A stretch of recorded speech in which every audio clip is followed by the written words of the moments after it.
Hey everyone, my name is Robert Rodriguez Jr. and I'm a landscape photographer based in the Hudson Valley. And I'm really excited today because B&H is with me here and we're going to be sharing with you some of what goes into being a landscape photographer, some of what I do out in the field, and also giving you some ideas and hopefully some inspiration to help you in your landscape photography. When I first started, I was pretty much thinking about subject matter, what kind of subjects I wanted to shoot, and thinking about the subjects themselves. So I want to shoot this landscape, I want to shoot this tree, I want to shoot this rock, I want to shoot this lake. And as I became more experienced, I started to realize that the subject matter was less and less important to me, and what was more important was capturing a moment that meant something to me. And I think that that is one of the first things that started to really define my work as a landscape photographer. As photographers, we should all try to be artists first, which means that whatever it is that you're doing with your camera should be something that comes from inside, something that is meaningful, because that's the only thing that carries you through the times when you're not inspired or the times where you're not really feeling motivated to get out and shoot. I think one of the most important things for me as a landscape photographer is how I approach actually taking pictures, and that comes from a love and appreciation of nature. Why is it that I gravitated towards landscape photography? I think it's because there's something about being in nature that inspires me, that makes me want to spend as much time as I can in nature, regardless of whether I have a camera or not. The camera, again, just happens to be the medium. But the idea of capturing emotion in a picture is something that is very complex. It's still something that I'm struggling with. I'm still learning how to do. But when you can do it or catch a glimpse of doing it, that to me is the essence of being creative, of being an artist. So what I'm working on here is a composition that includes the mountains in the background here. They've got some nice curves to them. There's also some nice curves in the sky. And there's some beautiful light being filtered down through the clouds. And that's creating some specular highlights on the water. The water's really calm today. And so I'm just trying to make an image that kind of captures all of these elements together. Plus, I have a little bit of shoreline here on the bottom left. And if I can just time it right and get some of the sand, and that gives me several elements in the image, going from sand to water to the mountains and then the sky on top. I always try to make my images as multi-layered as possible. I'm gonna try a panorama here. So just gonna make a couple of images here, panning from left to right, keeping the horizon level, and then I can stitch those together afterwards, see what that looks like. Failure is one of those things that as a landscape photographer we become very, very familiar with.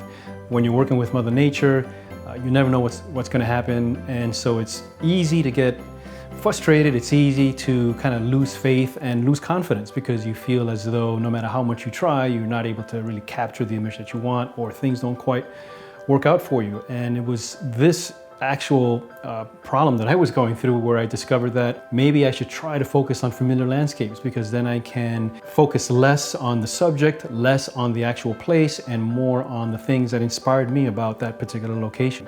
And so going back to the same locations means that I become familiar with them. I see them in different weather, different conditions, different time of day. It allows me to get luckier a lot easier. I mean, we all hear, oh, he got lucky with a shot. But yeah, in fact, if you go to the same place over and over and over again, and you learn where the light is at different times of the year, you learn how the weather changes, you learn how it looks at different times of day, then it's a lot easier to get lucky, because when you have beautiful conditions, then you know exactly where to position yourself or where to go to get that picture that allows you to share with others what inspired you. As an example, just this morning, I got up and I noticed that there was some interesting weather happening, and I said, hey, I want to go down to this spot that I know up a mountain. I had to do a little hiking.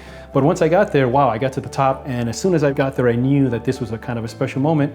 I didn't have to think too much about, okay, where do I go? Because I knew kind of where would be the best angle, the best place to get my camera, even the best focal length. Those are things that you kind of learn over time. Why? Because I've used the wrong focal length so many times that now I kind of know, okay, here's where I need to stay. And that's just as a principle. Again, I think being open to exploration is the most important thing. And so there are many rules, but as they say, you have to have rules in order to break them. Or as Twyla Tharp says, you have to have a box to be able to think outside the box. And so learning the rules first, then being able to go outside of them gives you a reason to do that. One of the things I like to share with students is what I call the 4 a.m. filter. And that means that lots of times the best light for landscape photography is going to happen really early in the morning or late in the evening, I tend to prefer early morning for various reasons. One, it tends to be quieter, there tend to be less people, especially if you're shooting in a kind of an urban area like the Hudson Valley. And also, I kind of feel more creative earlier in the morning versus at the end of the day. Everything in a picture is important, everything. So even if you have this beautiful band of color in the middle, everything matters all the way to the edges. So you just can't say, well, no one's going to pay attention to this up here because the center is so great. No, it has to work all together.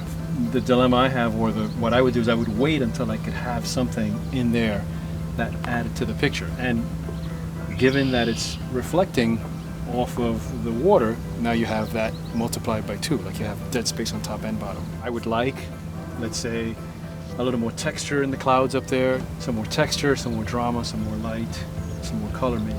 When I first started out, one of my main influences was Ansel Adams, as I'm sure he's been an influence to many landscape photographers. But what inspired me more about Ansel Adams, more than his actual work, was the fact that he was a master printmaker, and the prints were what he was after. That's kind of defined him as an artist. And so I felt that I wanted to do the same thing. I felt like, hey, I want to make something that I can hold in my hand, something that I can feel and touch, and I can show others. So printmaking and making prints has been a big part of my process and my workflow since the very beginning. It's something that I've focused on, and it's something that I think about when I'm actually out in the field shooting a landscape, whether I want a print that conveys a certain emotion or a feel, a certain amount of drama. I actually think about how I'm going to shoot an image based on how I want the print to look.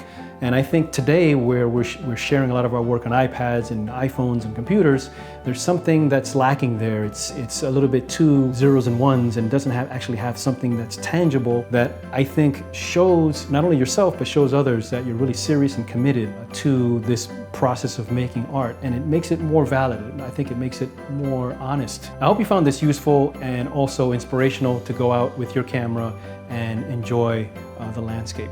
If you want to find out more, you can visit my blog, where I write regularly about photography, and you can also find out about my workshops, which I offer locally here in the Hudson Valley as well as around the country. Thanks again.